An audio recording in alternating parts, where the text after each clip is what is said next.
Okay, so I've just come back from the cinema after watching Alien Romulus, and did I think it was a good movie? Yes, I did. I really had a good time watching it. Did I think it was perfect? Not quite. It had its faults, in my opinion, and we're going to get into that right now. Are you sure you want to do this?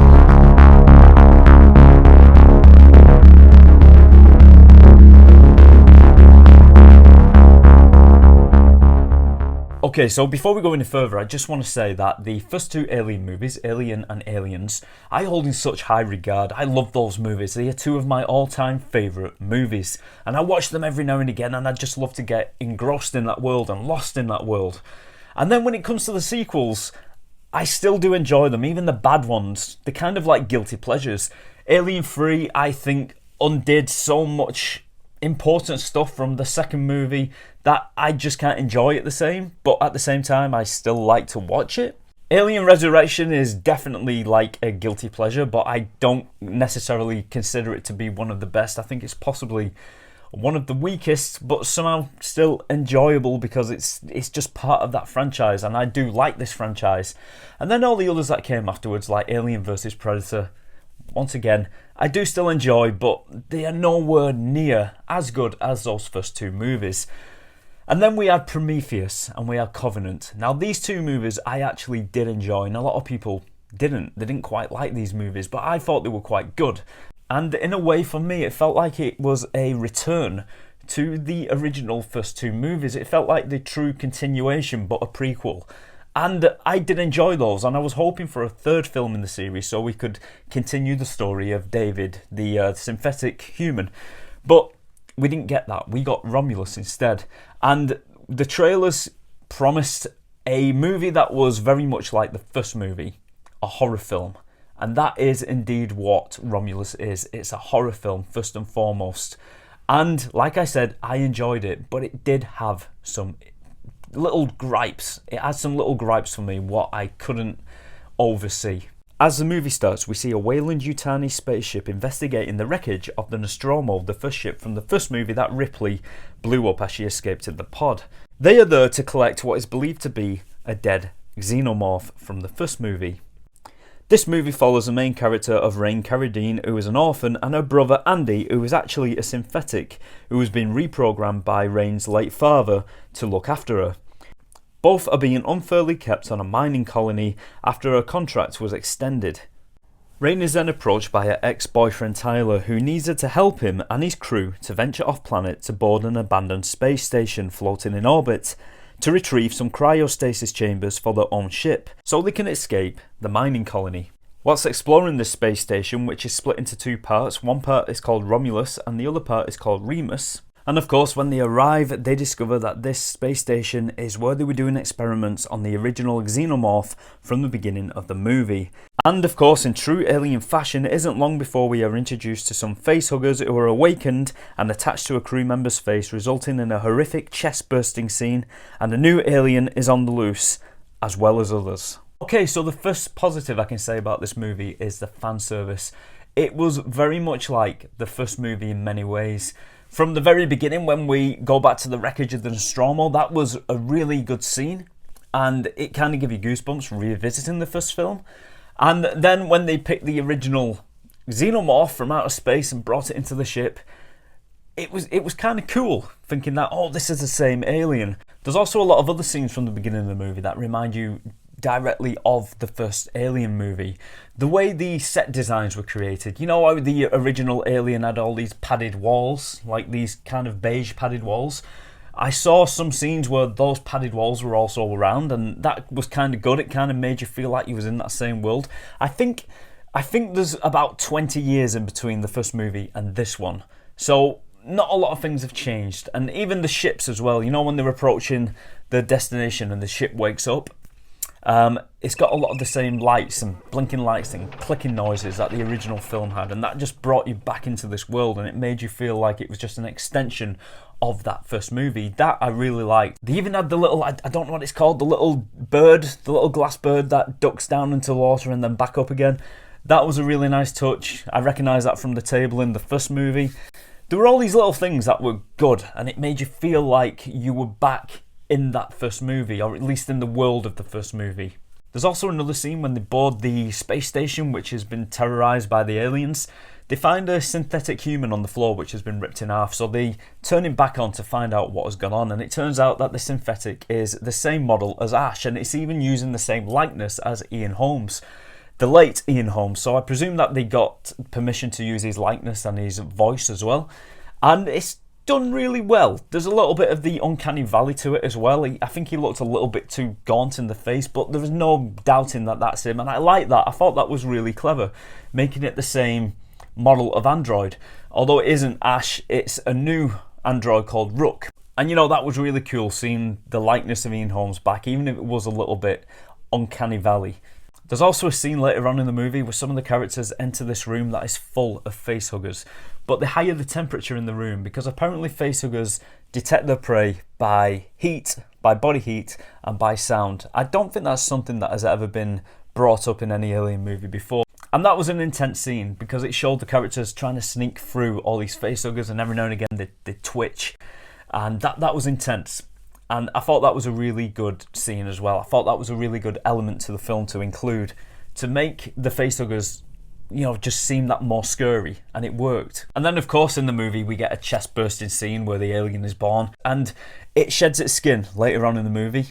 And this is normally where the alien grows larger. And they actually showed us the process of the alien growing and shedding its skin, and I don't think it's something we've ever seen before. Correct me if I'm wrong, I may be wrong. But the alien had actually made itself some kind of cocoon, some kind of chrysalis that it hung to the wall on, and it was growing inside this pod. And I thought that was a really interesting part. I've never really seen that in any movie. Like I said, I could be wrong, I may be forgetting it, but I'm pretty sure that's never appeared in an alien film before, where we see it actually growing in a cocoon. That was really cool, and I really enjoyed that part of it, and it gave a bit more insight into how the aliens grow after they shed the skin. I like that. That was good. There's also two other things about this movie that I think went in its favour. Number one was the plot. The plot was really simple, easy to follow. You're straight into the movie, you're enjoying it, and it's just simple. You're there for the ride, and it's great. I think sometimes if you overcomplicate the plot, you can kind of ruin the movie a little bit, and this movie just gives you that straight up horror movie, straight up survival story, and I thought that was great. Number two, I love how they returned to the horror genre. I think that was a really, really good choice, because that first movie was most definitely a horror movie. Aliens was more like a horror sci-fi action movie. This one kind of returns to the form of the first movie, the horror genre, and I think that was a great choice. And it actually is quite unnerving watching this movie, and it's creepy, and it's all set in the dark. You don't quite know what's in the shadows. Yeah, that went in its favour. Now, that being said, the darkness did work for the horror part of this movie, but I think it was a little bit too dark. There were certain scenes where I couldn't actually see what was going on because it was too dark. It reminded me of Alien vs Predator 2. That film is renowned for being too dark, and you can't actually see what's going on in the scenes. For me, personally, it was like that in this movie. I have got friends who have also seen the movie, and they said they didn't find it too dark. So maybe it's just me who found it too dark, I don't know. But I did. I just found it sometimes to be a little bit too dark, and I couldn't see what was actually going on when an alien actually came onto the screen. I wish it was just a little bit brighter, not too much, because we've got to keep that horror element, but just a little bit brighter. Another issue I had with the movie was the characters. I weren't invested in the characters. I didn't care enough for the characters as they got killed, as they got done in. I didn't really root for them to survive because I didn't really feel anything for them. Now, if you go back to the first two movies, Alien and Aliens, you were rooting for those characters. You liked those characters. You were invested in them characters. You felt like you almost knew them. The second movie actually spent about an hour on character development before they actually started killing them off. So it was actually sad to see them die. There was also some characters in that movie that you wanted to see die. But in this one, I didn't feel anything. I didn't feel like I wanted them to die, and I didn't feel like I wanted them to survive. I was just kind of watching it knowing that they were going to die, that they were going to all be picked off one by one. Now, what I'm going to say next, I don't know whether you guys are going to agree with me or not, but I felt that the main characters that we followed through this movie were kind of redundant. We didn't really need them. Let me explain. What I mean by that is, at the beginning of the movie, the Weyland Corporation probe spaceship gets this alien from the wreck of the Nostromo, and brings it back to the space station. And we find that off camera they did these experiments and then the alien, killed everyone on board. I think that's your movie right there. Them bringing this alien back and then it waking up and, just killing everyone after it's been experimented on. And they could have included a few characters on this space station who were trying to survive this infestation of aliens. And that could have been your movie. There was no need to go down to this mining colony and introduce us to all these characters and bring us back up to the ship. That could have been the movie right there. Now, I don't know whether you guys will agree with me on that, but just to see the original alien from the original movie, terrorizing the ship, I thought would have been a good idea. But instead, we saw the original alien dead after it had already been destroyed, which I think was a real missed opportunity. And now I'm going to get on to the part of the movie that I didn't like the most. One of the survivors at the end of the movie, who is pregnant, actually injects herself with some of the black goo that we see in Prometheus because she needs it to survive because she's been so badly injured. And of course, bad things happen to her, and the baby that she's carrying turns into a hybrid human alien.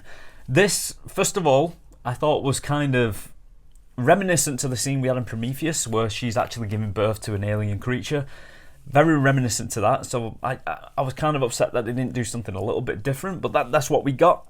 And then, of course, when the creature was born, it looked like it was horrifying, but at the same time, I don't think it actually worked for the film. I think it was a little bit too much. It looked like a hybrid of an alien and a hybrid of a human, and like half the size of an alien, half the size of a human. It was massive, this thing. And the look of the creature I actually thought shared a lot of similarities with the engineers from Prometheus, because even though it's not stated that much, the black goo kind of connects Prometheus to these movies. So I think that's what they were going for. I think it had a look of the engineer. But I also thought it looked like those creatures from I Am Legend, with bad CGI. And it also looked like Voldemort from Harry Potter. Yeah, this part of the movie I wasn't particularly fond of. I thought it was a little bit overkill. I didn't really find it that scary, although there was one point in the movie where they're being sucked into outer space and the alien just comes straight at the camera, and that did actually make me jump. I think that's the only time I jumped in this entire movie. But overall, I just thought it was overkill, and I thought that creature that they put into the film at the end was just a little bit too much. And it just didn't work for me. I know that I've said some negative things about this movie, but remember, I've said some positives as well at the beginning. I was just expecting a little bit more. I was hoping for a little bit more. But did I hate this movie? I didn't. I thought it was a good movie. It just wasn't great. I think it could have been better. Like I said, the main villain at the end was one of the big gripes I had with it. The rest of the movie was fine. I thought it was pretty good. It was nowhere near as good as the first two. Nothing will ever beat the first two. But I think for me, it's the first two, and then I really like the Prometheus movies. I wish they continued with that story, the Prometheus of Covenant, but they didn't. We went for this. I kind of include it in between Prometheus and Covenant. I think, I kind of keep switching them back and forth, but I think in between Prometheus and Covenant, in terms of rating the movie, I think that is where it stands in my opinion. I don't know what you think. Let me know in the comments section. And until next time, I'll see you later.